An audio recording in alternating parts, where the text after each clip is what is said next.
All right, well, good afternoon, everyone, and welcome to our webinar on certification for the public procurement professional. I know a few people are still getting joined in here, but I want to go ahead and get started. My name is Jordan Henson, and I am the Procurement U Director at NASPO. We have a great group of people presenting with me today. So from NASPO, we have myself and Amanda Valdivieso. She is our Learning and Development Coordinator. From UPPCC, we have Ann Peshoff, UPPCC's Executive Director. And then alongside her, we have Kathleen Moretti, the chair of the UPPCC Board of Directors. So we are very excited to share with you all today. So before we get started, let's take care of a few housekeeping reminders. Everyone is currently muted by default, and we are recording this session so we can make it available on our YouTube channel afterwards for anybody that isn't able to attend. Also, we plan to have some time at the end for questions, and we are going to try to make the most out of the Zoom platform. So if you wouldn't mind, we would like everyone to ask their questions using the Q&A feature found in the Zoom menu bar to type in your questions. You're welcome to use the chat box to kind of chat or share ideas with each other, but our panelists won't be monitoring the chat for questions, just the Q&A section. So we're going to try to address those once we get to the end. You should also be able to unmute yourself at the end to ask a question as well. Also, after the webinar is over, we will be sharing the slides out in a thank you email that comes out from Zoom automatically. So keep an eye out for that. If you want to receive one contact hour for attending today's webinar, we will put out our Procurement U email up on the screen towards the end so that you can see that, and you can email us to request a certificate of attendance. So with that, I think that's all the housekeeping stuff. Let's dive right in. Amanda, if you'll go to the next slide, please. Thank you. So this is our agenda for today. We're going to start out by briefly discussing what certification means and why it's important. And then UPPCC will tell you everything you need to know about their certifications and the process to get certified. And then we want to talk about how to prepare for a certification exam and the various resources that are available to help you from NASPO. Next slide, please. So I want to start by setting a foundation of what certification is and why it's important. For starters, it's not just about adding some letters to the end of your name and your email signature, though that is obviously one of the perks. The purpose of a certification in any profession is to help establish standards for that profession and to guarantee that a person who holds the credentials has met a minimum standard for professional and ethical knowledge, skills, and abilities. Certifications also highlight a commitment to the profession, providing credibility and recognition to anyone who achieves it. The public procurement profession is growing rapidly, and certification really helps validate your qualifications and ensure that you are keeping up to date on the latest standards in the profession. Next slide, please. So there are a variety of benefits to becoming certified, both for the procurement official and the procurement office. For the procurement official, certification, of course, provides professional recognition and satisfaction, but it also fosters a deeper understanding of the most important knowledge, skills, and abilities of a procurement officer. It can provide a competitive advantage in lots of ways, and if a national certification is achieved, like the UPPCC certifications that we're going to talk about here in just a second, it can show your level of commitment and knowledge to anyone in the country, opening up job opportunities wherever you might need them. It's also a great opportunity to connect with a strong network of peers that are just as committed as you are to the profession. And then for the procurement office, recognizing a national certification like UPPCC's can provide several things, including a standard or benchmark of excellence within the organization. It can also help increase the professionalism and skill level of your staff and can strengthen the ethical foundation of your organization. Seeking a certification can help you become a lifelong learner, which is something I think is extremely important in today's fast-paced world.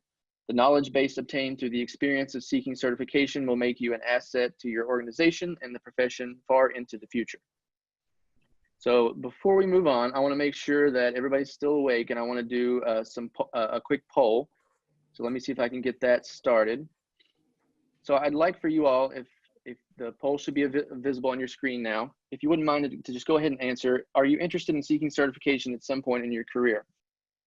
So this is more for my own curiosity, but I assume largely that if you're on this webinar that you are probably at least in some form or fashion interested in seeking certification and you're here to learn more about it. But we just wanted to throw a poll in there for a little interactivity and just to get things started, and we'll do another one a little bit later. So I'll give it a couple more seconds here, and then I will end the poll and share the results.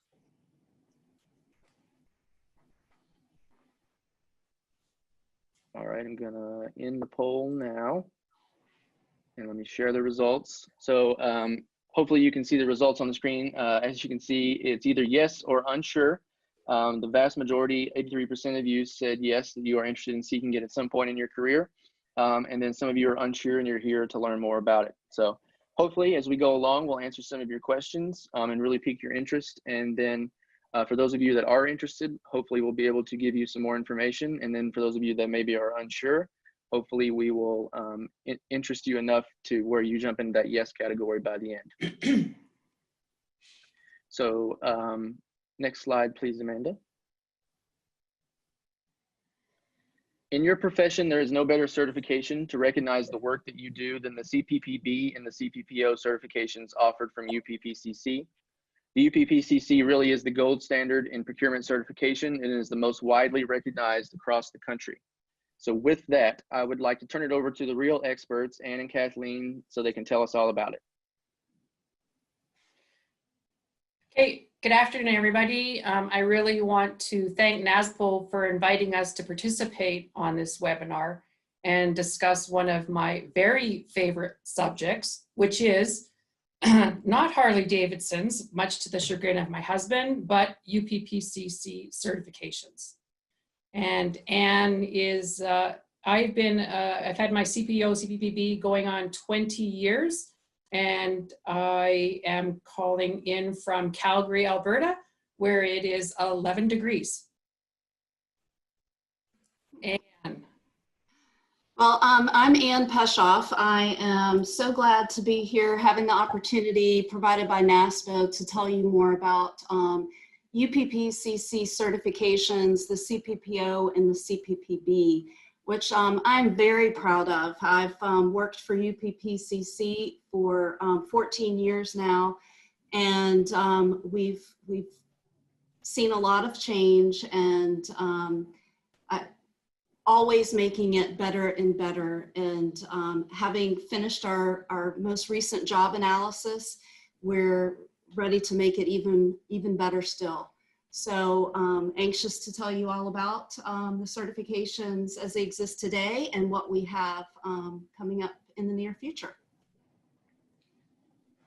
Okay, next slide, Amanda.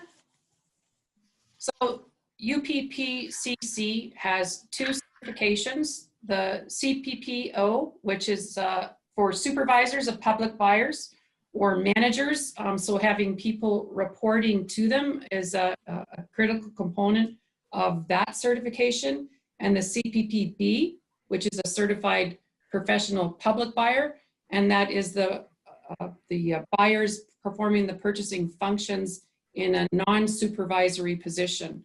There is no particular order that you would want to earn these in, and I'm dual certified, and the reason I did my B first and my O second, simply because I didn't have enough experience in public buying. I came from the private sector. So there are no rules of which one you get first or second, or whether you get both. It depends completely on what your plan is for you. Next slide. So the eligibility to write for the CPPO exam requires, the minimum requirement is that you have a bachelor's degree, 96 contact hours of learning, and 5 years of experience in a management or supervisory position in procurement, and 3 years of those, half of those can be public. That's a new eligibility change. Previously, the entire experience had to be in private, and now we made a change last year to allow half of it to be moved over from your public experience, because lots of people go from public to private. Next slide. The CPPB, again, we changed slightly the eligibility program last year, and there are two ways to earn your eligibility. Option one is to have earned a 2-year degree, 72 contact learning hours, and 3 years of experience. Again, 50% of that can be from your public experience. And the change that was made recently was a second option where there is no degree required, the same amount of contact hours, but an increase in the years of experience that you would need to have to be eligible to write the exam. Next slide, please. So the overview of the certification from start to finish is the very first thing you want to do is create a My UPPCC account. That is a free account and it is available to anyone, even if you are not pursuing your certification right now. It is a very valuable tool for you to have to manage your education, to manage all the courses that you've taken. It's free, and I just tell everyone it's just a great way to have an account that moves with you and isn't, it's your own account. So if you move agencies, you still have all of your information in one place. So if you're going to go for certification, you first need to create that account. Then there's an online application, and that is a non-refundable fee required for that online application. And that's the information that you complete to determine and demonstrate that you have met the eligibility requirements that we just went over. After those eligibility requirements are reviewed by administration, you will obtain an approval of application if you have demonstrated eligibility. If you haven't, you will get information back from administration about what's missing. So that's what would happen there. And then once you have your approval, then you are able, with that approval, to schedule a testing appointment with Prometric, who is the one who delivers the exam. We have them where you can go to a facility to take the exam, or we also have Proctor, where you can do it from your own kitchen if that's where you'd like to do it. And so there is an exam fee attached with that. And then you pass the examination. And then once you have passed the examination, there is a requirement to maintain your certification that you recertify every 5 years. And there is work that needs to be done, because one of the valuable tools I think attached to this particular certification is the requirement for continuous learning. And that recertification fee is the encourager for that, an acknowledgement of that continuous learning, because in 5 years, quite frankly, the whole landscape of procurement can change. And we've seen that in my career for sure. Next slide, please. And I am going to pass it over to Anne to carry on with the details on the whole process. Thank you. Okay. Well, once you create an account, a UPPCC account, you have 1 year to begin the process, which means obtain eligibility and approval to take the exam, complete the exam successfully, or if your application is not approved at the outset, you still have 1 year of time in which to add additional information to your application to achieve eligibility. Now, as Kathleen mentioned, the first thing that you need to do is to create a UPPCC account, or a My UPPCC account. Since it is an online application, this is where you would need to go to open up an application, submit the relevant information, and upload supporting documentation, make all your payments associated with the certification, and track your application progress. Before you do create that account, just a good point to note is that you may also already have an account. If you were previously certified, applied, or were a candidate in the past for CPPO and CPPB, we issued My UPPCC accounts to everyone in our database when we launched the new certification management system. So if you're unsure whether you have an account, you could use the My UPPCC portal that you see there on the screen and search for your email address. If it exists and the system finds it, you just need to reset the default password there to avoid creating a duplicate account. But if your email address is not found, or you're quite confident that you don't already have one, you just follow the prompts to create that account and get started. Next slide. So once you're in your My UPPCC account, you'll be taken to the main dashboard area. And the dashboard area includes 4 main areas: your My UPPCC account profile, invoices, message history, and the main menu. If you're already certified, your certification number, your status, your original certification date, and your expiration date will be displayed for you easily right on that front screen. The invoice area is pretty self-explanatory. It stores all the invoices that you've received from UPPCC, your receipts, and permanently stores them, so if you need to access them for whatever reason, they're all there. The message history, it allows you to access notifications, general information and announcements, reminders about deadline dates, or communications that we've sent specific to you about your certification. Maybe it's coming up due for renewal, or your process within the certification program as a new applicant. All that information is stored in the message history. But what I'm displaying here for you on the screen now is the main menu area. And I'm displaying that because this is where you go to create a new application for certification or access an existing application. This box here that's highlighted in red, you just go in and select the appropriate certification application for the program you're applying for.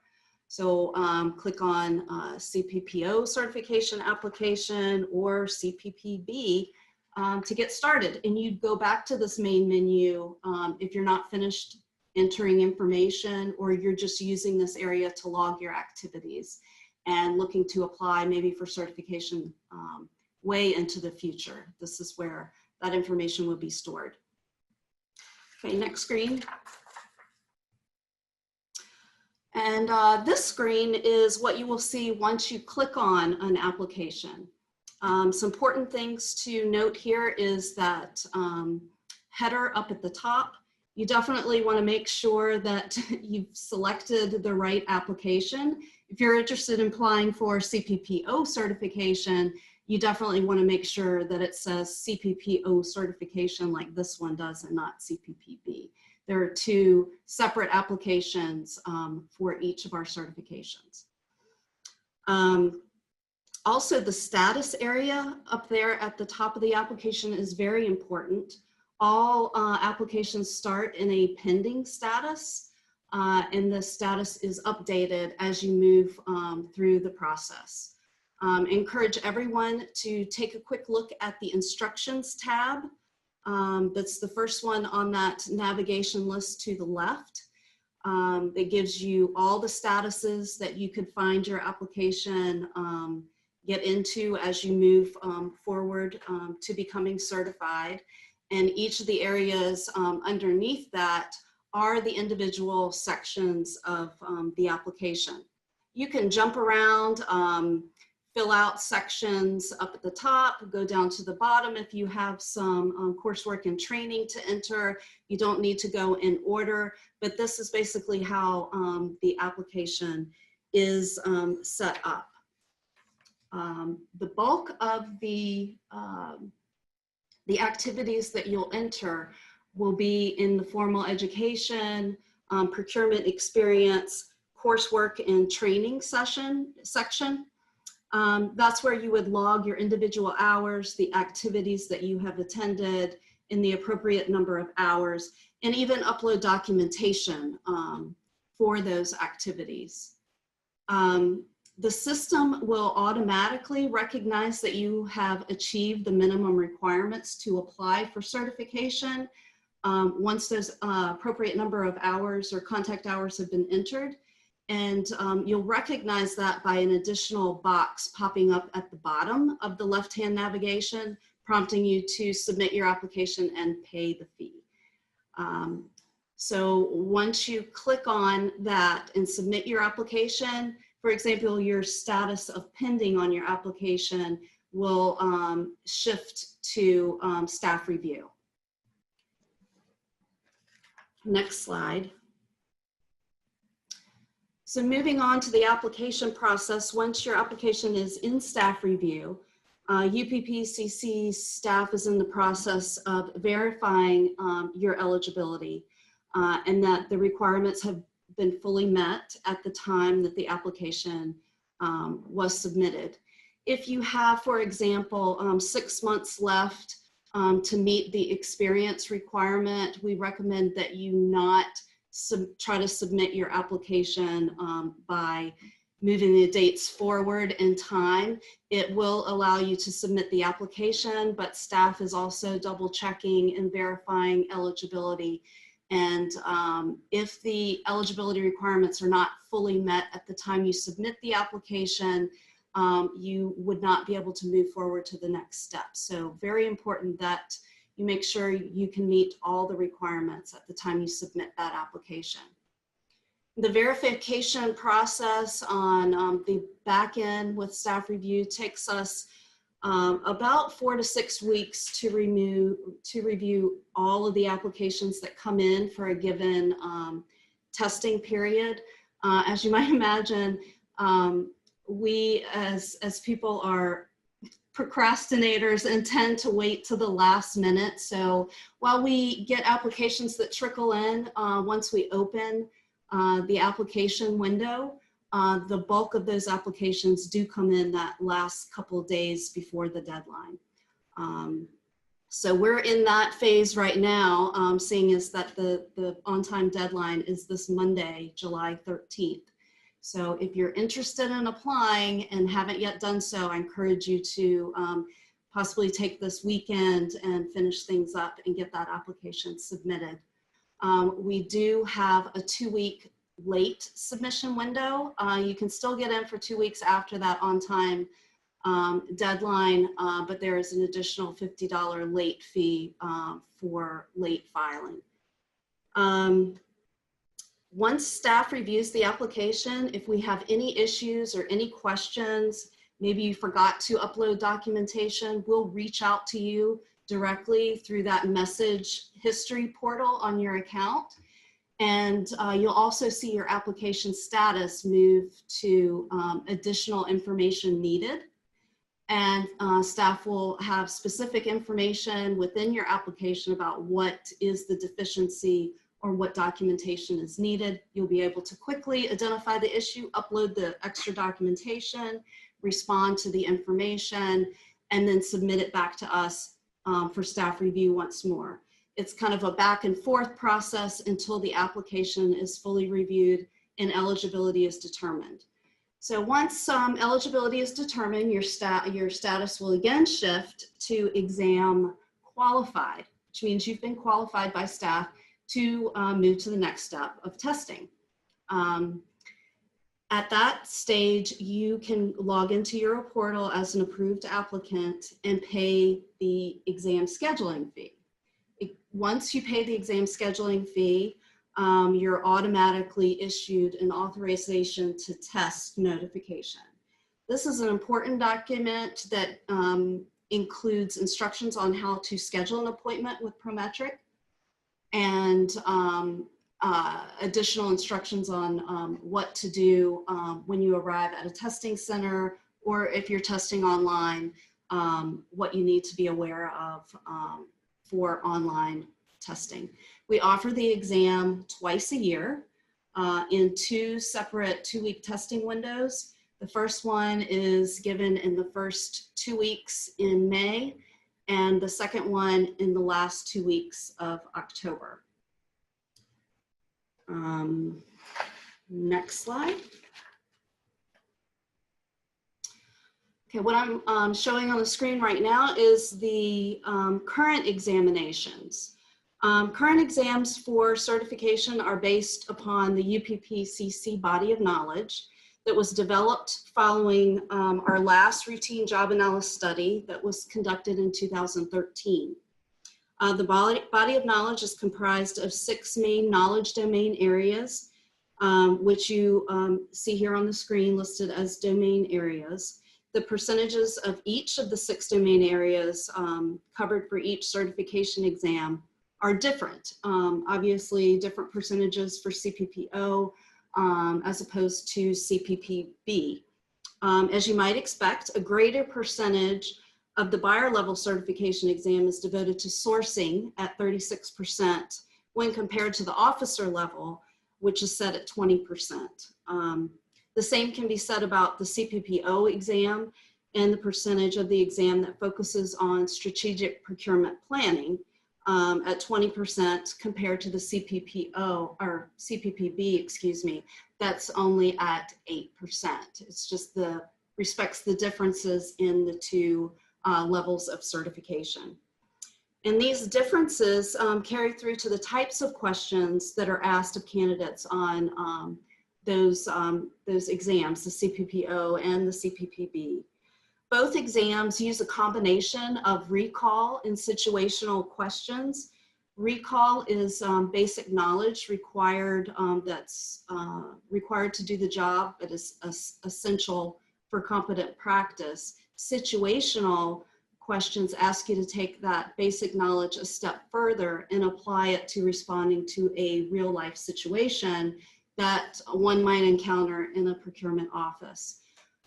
Different for the CPPO is that a higher level question is also asked on that exam that's not on the CPPB. And those are the analysis type questions that require you to pull knowledge and skills from a variety of different topics across public procurement, combine them together to respond appropriately to a given situation. Each of the exams consists of 190 4-option multiple choice questions.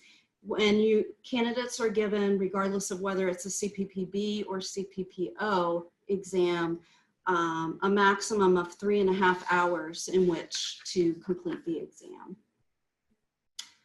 Next slide.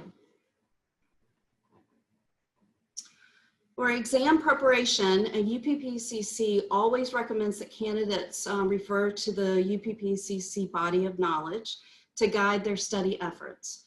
Obviously, the UPPCC body of knowledge is our blueprint for developing the content that you'll be tested on for the exam.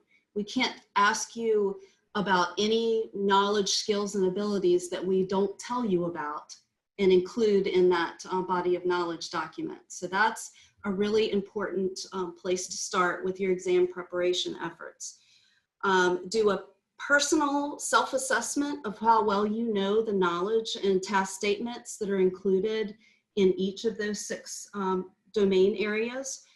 Focus on all the areas of the exam, but focus in particularly and pay close attention to those areas that you've identified as your weak areas, or I always recommend that you maybe pick up an extra course to help reinforce that weak area before you want to go into taking the actual exam.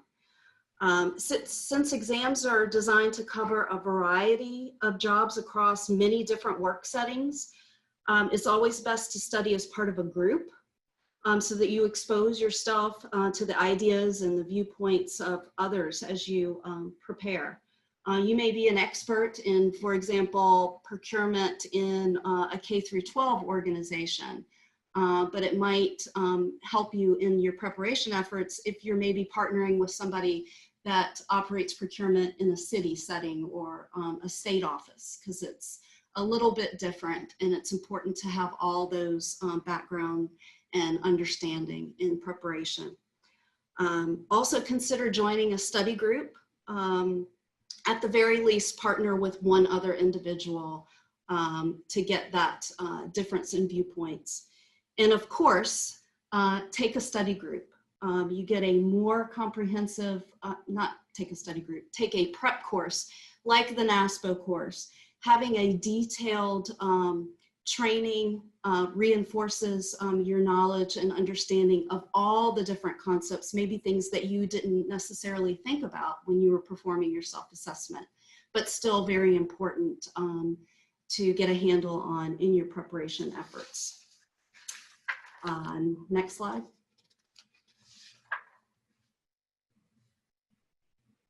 And Kathleen, I believe this one is yours. And I would reiterate on Ann's point there about the prep course.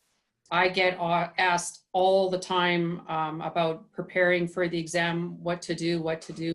I cannot stress enough how important, in fact, critical it is that you take a prep course before you make this investment of going to write the exam. For me, it was, I had been out of school for, well, I don't want to tell you how long I've been out of school for. And just sitting for an exam, if you haven't sat for an exam, it's different. It is, and I just can't stress that point enough. And I tell everyone that regardless of how well you think you know everything, find a prep course and take the prep course. You will thank me later. And no one has ever not come back and said, thank God I took that prep course. Yeah. So I wanted to take just a couple of minutes here to talk about the new examinations that are coming into effect in the spring of next year. We've gone through since November of 2019, the job task analysis process, which is a very robust method of developing the exam questions. It was a huge learning for me, and it was very exciting because of the amount of people that are included at each stage of the game to test and retest and make sure this is what the new environment is.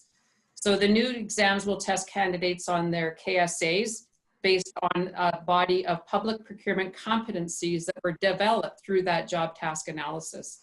So the candidates demonstrate competency in 6 domain areas relative to the certification. So you can see here that the domain areas are changed. As an example, negotiation previously was its own domain. That is now included in here, and we have changed because the industry has changed. And again, when Anne talked about the difference in the percentages from the CPB and CPPO, it's interesting that those percentages were arrived at thousands of surveys or thousands of responses to surveys where we asked people for each competency statement, how often do you do this and how important is it to your agency that you know about this? And that's how those percentages were developed. They wouldn't just like, you know, pull straws. It's a very interesting process that we go through to arrive at this. So this is the information for the new examinations and the new testing that will come into play for the May 2021 exam period.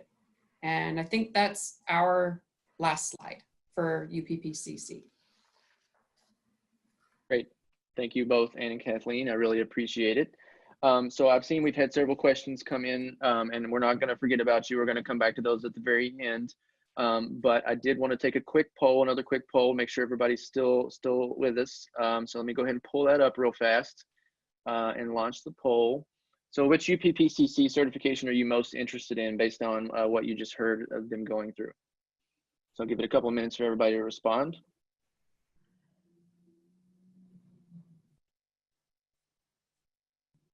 And then after a couple more seconds here, after I share the results, we will we'll dive right into Amanda's gonna talk through how to help prepare for the exam. So all the different resources that are available through NASPO, including the prep courses that they mentioned, how you can access those, what all is involved and included in that, and then of course other resources that we have available. So, all right, I'm gonna go ahead and end the poll and then share the results. So it looks like it's a decent mix. Looks like 60% or so are interested in the CPPB, and then around 30% in the O, and then 11% interested in both. So that's pretty exciting.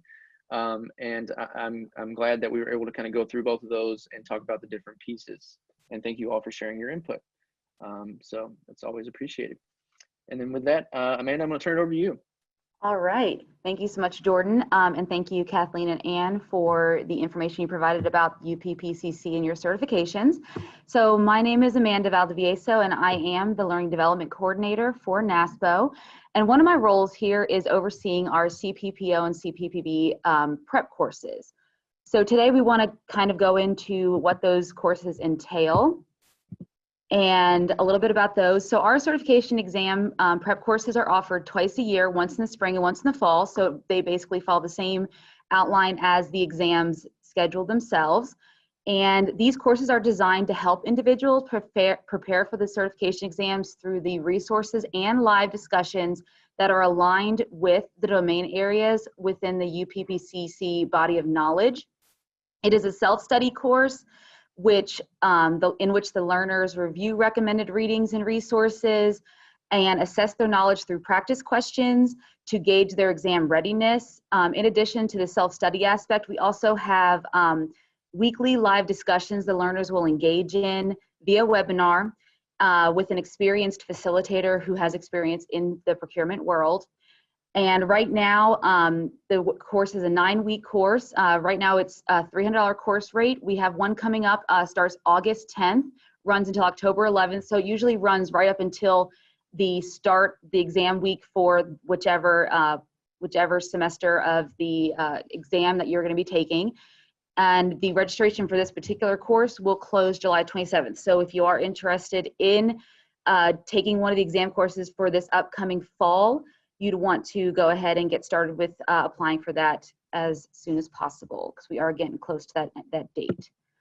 So there are a lot of great benefits to taking our exams. The biggest one is that the exams help assess the exam readiness and identify areas of additional preparation.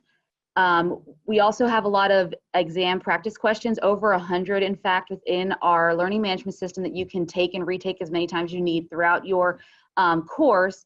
And that will help you gauge what areas you might be weakest in or strongest in within the different domains.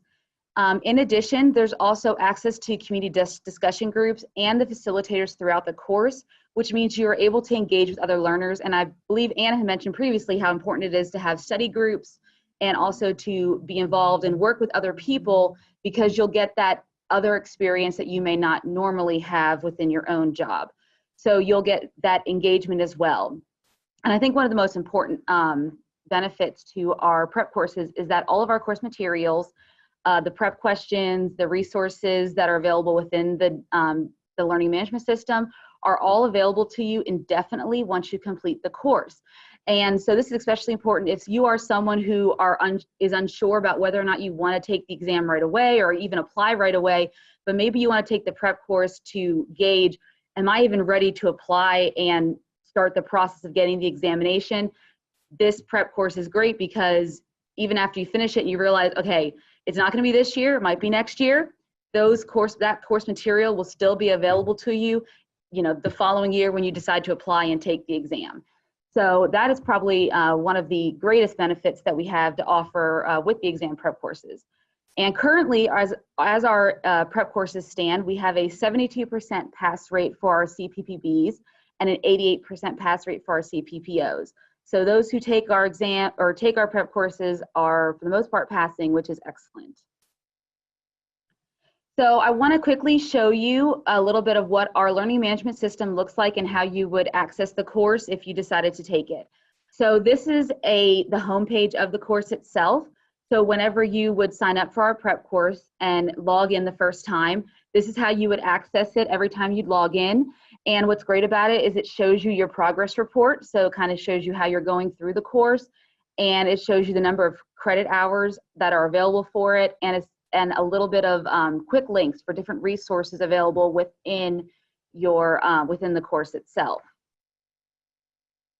And then inside the course, you also have the navigation panel, and the navigation panel provides you with an outline of how the course is structured.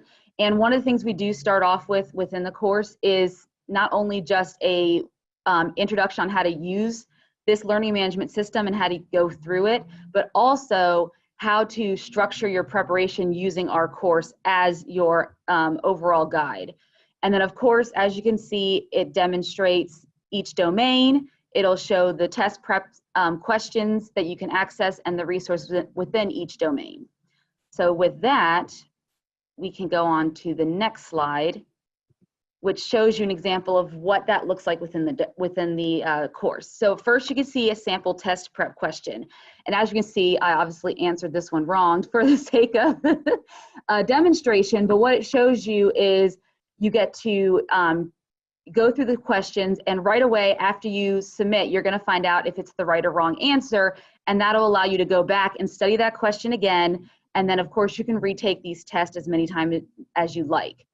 In addition to the prep questions, we also have the domain resources. So as you can see, the way it's structured is within each domain, we show their knowledge statement, and then it'll show you within that knowledge statement the resources, either free or paid, that are available to you that you can access within the course itself. So with these resources and with these test questions that are a guide for you, these are just ways that you can assess your exam readiness throughout the course. And then the last thing within the course that I do want to touch on is that outside of the course itself, we also have a community discussion board. So I had mentioned earlier before that we do have weekly live discussions. These are facilitated by a procurement professional who's also a certified CPPO and has been in the industry for many years. And he provides a structured, facilitated discussion every week based on the 6 domains. And then in addition to that, we have this community board in which you can talk to the other people within your course, the other learners. It's a great way to bounce ideas off of each other. And if you have any questions, it's a good way to post questions here beforehand, because you can use that to help determine the direction of conversation in an upcoming webinar. And we also do post a lot of updated information about the weekly webinars or about any other information regarding the course on these discussion boards. So it's a great way for you to keep track of, what changes or what might be going on in the course that week or the upcoming weeks. So the discussion board is a really important part to help you stay engaged with the course itself and with the other learners and the facilitator during your 9-week course. Now, one of the things that you do receive when you pay for your prep course is the State and Local Government Procurement, a Practical Guide. This is our textbook for the prep courses. It is included in the cost of our prep courses, so when you sign up, we will mail you a copy of this practical guide, and it is yours to keep and use as additional study tool. This is provides an in-depth look at best practices in the procurement industry, as well as any current trends. Now, you can also purchase this separately on our website if you wanted to, because you can use it as your own self-study tool if you'd prefer. And the link is here on our slides. And as we had mentioned before, we will be sharing the slides. So once we share the slides, you'll have access to that link and you will be able to sign up at that, or you could order it at that time. So in addition to our prep courses, I did want to quickly mention that NASPO also has various affordable online self-paced courses. These can be used as learning hours or contact hours for your certification or recertification as well, because a variety of the courses actually reflect different domains within the UPPCC body of knowledge. We have different courses like our Foundations in Public Procurement course, our Introduction to RFP or Request for Proposals, and our Introduction to Market Research. So we have a lot of different courses available to you on our Procurement U portal that you can access as well, in addition to the prep course for additional study and to get you ready for your exams. And last but not least, we also offer free monthly webinars, which can also count towards contact hours. So if you are interested in attending any of those, we usually try to do one free one a month. We actually have another one coming up next week called Organizing Your Next RFP for Procurement Excellence on July 14th. And then our research innovation team will have one on change management on August 11th. And like I said, we try to do this about once a month to give you guys more information regarding procurement and all the latest trends. So make sure to check our website to check back for more monthly webinars. And we already have the registration up for the one we have next week. So if you want to check that out, you can. And then for our change management one, we will have registration up shortly. So make sure to keep checking back on our website for more information about that as it comes out. So with that being said, I think we have some questions, Jordan, in the chat or in the Q&A. Yeah, so I'm going to go ahead and run through a few of these. And it's weird how it does it. It doesn't put them in direct order. So I'm going to try to do the easy ones first. So one of the easiest ones was if the slides would be available after the webinar. And so yes, the answer to that is yes. We're going to share those in the thank you email that'll be sent out after this webinar. So just be on the lookout for that. There'll be a link in that thank you email to download the slides, or you can always just email us if you happen to miss that or it goes to your junk or something, and we can definitely send you the slides. We have included some links that are clickable in the slides too, to just help make it easier. So let's see, trying to go back through the questions here. So there's a couple of questions, Ann and Kathleen, specifically for you all for when you were talking about. One of the questions was, in the degree requirements, does it matter what the degree is in? No, no, it can be in any practice or field. Great. And that is the same for both, right? The B and the O requirements. That's right. Great. So we had a couple of questions that were asking about that. There was another question about the official transcripts in the application. Are they required by the application deadline, or can those come in after? We're flexible with the official transcript. The application needs to be complete, but we understand that it takes a little bit more time for college or university to follow through with getting us the transcripts.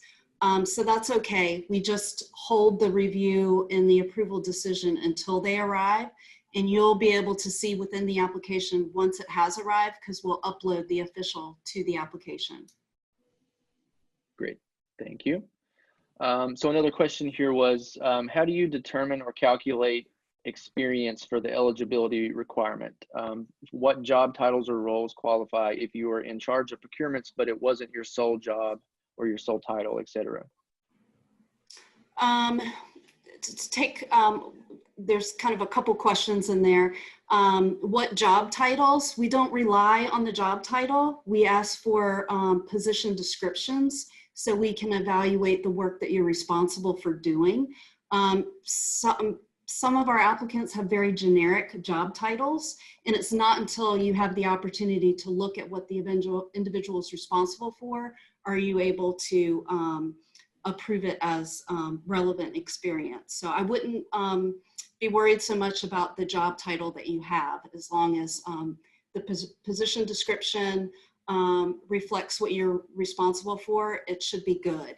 In the event that you also have a generic official position description, like program manager, and you may be assigned to the procurement department, that description is probably going to be generic as well. You could ask for a working position description to be provided from your supervisor or human resources that could be sent or uploaded along with the official, and that's perfectly acceptable. How do we calculate the experience? We require a number of years, so it's just month by month. So it would be, if you've got 2 years and 6 months, it would be the 2.5 years. So you'd still have 6 more months to go to meet the 3-year requirement. Great, thank you. Thank you for answering all those different questions, Ann. So here's one I think that's a little bit related to that, and I'm going to ask it, but I think I know how to clarify part of it. So this person says, I'm expecting to achieve the 1.5-year minimum public procurement experience in May 2021. I would like to know if I will be eligible for applying for the May exam, as I would assume the application deadline will be before May. And at that time, I wouldn't have enough public procurement experience as of yet, or would I need to wait and take the exam in October 2021? I'm sorry, go ahead. We recommend that you meet all the experience coursework requirements fully at the time that you submit the application. So if the experience won't be met until May 2021, we wouldn't be able to approve the application. So we recommend that you wait and apply for the next round, which would be the October 2021. The deadline is a couple months prior to the exam. Like for example, for the fall exam that occurs in October, the deadline is Monday, so in July. So that's the point at which you need to meet the requirements. Thank you. There was a question about if you plan to take the test, if you do not plan to take the test until 2021, is the current body of knowledge appropriate, or will it be updated? And I think the answer to that is yes, it will be updated. Yeah. Okay, go ahead, Kathleen. That's correct. So the changes are actually going to be released very shortly. There'll be a press release coming out. I think it's within the next 10 days for sure. And that gives the educators and potential applicants the opportunity to review the changes. And also there'll be a crosswalk that shows, you know, what's changed. So you'll see what the new domains and the new competency, what all of that is. And there will also be a way for you to see what is the difference from before. Now it would be my thought that the educators, they're asking for it as quickly as they can because they need to create their programs, and that would be how they're going to work. And I think where the question is going is that if they take the prep course now for October and they don't pass, or they choose not to take the exam in October, how are they going to move on to the new coursework, and will it be able to be shifted that way? So I think that'd be different between educators, and maybe NASPO can speak to that. Yes, thank you, Kathleen. That's a great segue to, we did have a couple questions asking in that same vein. And so essentially, yes, if you are going to take our fall prep course, and I noticed one person said that they have already signed up for our fall prep course, it is not going to be perfectly aligned to those new changes that Kathleen mentioned. But we will be, as soon as they make the official press announcement and share the crosswalk and the new updated body of knowledge, we will be updating our prep course, you know, in conjunction with UPPCC. We'll be working through all that, and we will update our prep course for the spring to better align with the new body of knowledge and all those updates. So I guess what I would say to that is, if you know for certain that you are not going to take the exam until 2021, then you should probably wait until 2021 to take the prep courses. If you are already, I know at least one person said they had already signed up for our fall prep course, and if that is the case, just reach out to us and let us know that, and we can either defer your registration to the spring, to the new prep course, or we can give you a refund and you can wait and reapply whenever you decide to take it, whichever one works best. But yeah, we'll be realigning all of that and making sure that the course is going to be a true prep course to help you be prepared for the new exam in 2021.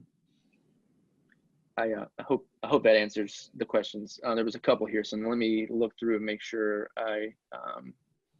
but one of the questions was about how to find prep courses. I think that came in potentially before we kind of went through that, but obviously you can go to NASPO's website to find our prep course. And I think hopefully Amanda gave you a pretty good idea of what is in that. You can always email us as well if you're curious and want to find out more.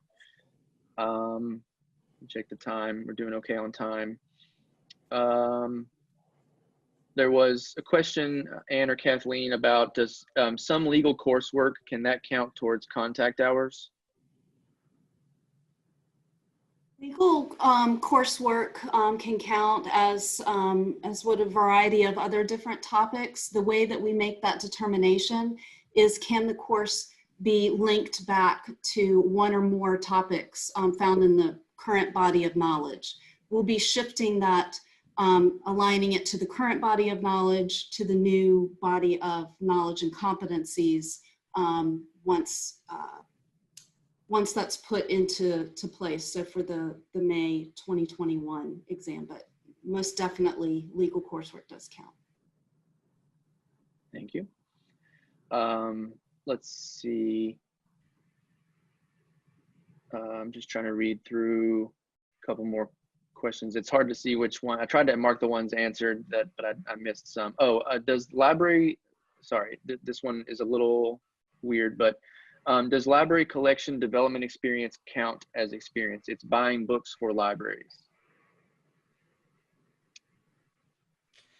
I would answer that, again, it's not your job title, but the description of your role. So it is my opinion, because I know what that role actually is, you are a buyer. So when you're submitting your description of your role, I would suspect that you're describing, that would be how you would describe it, and it would be eligible for hours or for employment.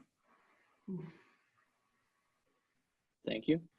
So there was a question specific to NASPO about someone who was planning to take the CPPO exam in May of this year, but because of COVID-19 did not do that and is elected to do that in October of this year, and already paid for the NASPO course, but is not seeing the materials. So yes, we did just upgrade our website to a new learning management system.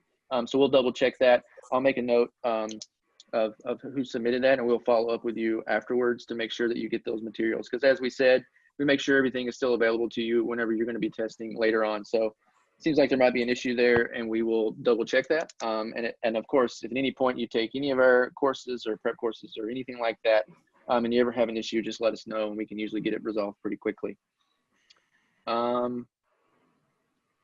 And then one other question for us, which was, if we already have a copy of the textbook and sign up for the prep course, is there a discount available or a way to request to not receive another copy? So you can definitely request to not receive another copy. There's not really a discount that we could provide, because the cost of the course is for the hours of the course and the course materials. The book is essentially provided for free, and is not included really in the calculation of the cost. So. But yeah, you can definitely request to not receive another copy. We did just update to the 3rd edition last year though. So I would want to make sure, if you have an older copy that was the 2015 edition, we've updated to a newer one. And if you do have the older copy, I would recommend you go ahead and receive the newest edition that we have to submit.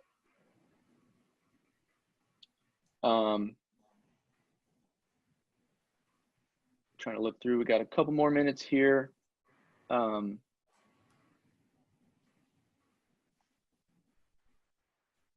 think that's almost all the questions that we had that I think we've answered almost all of these.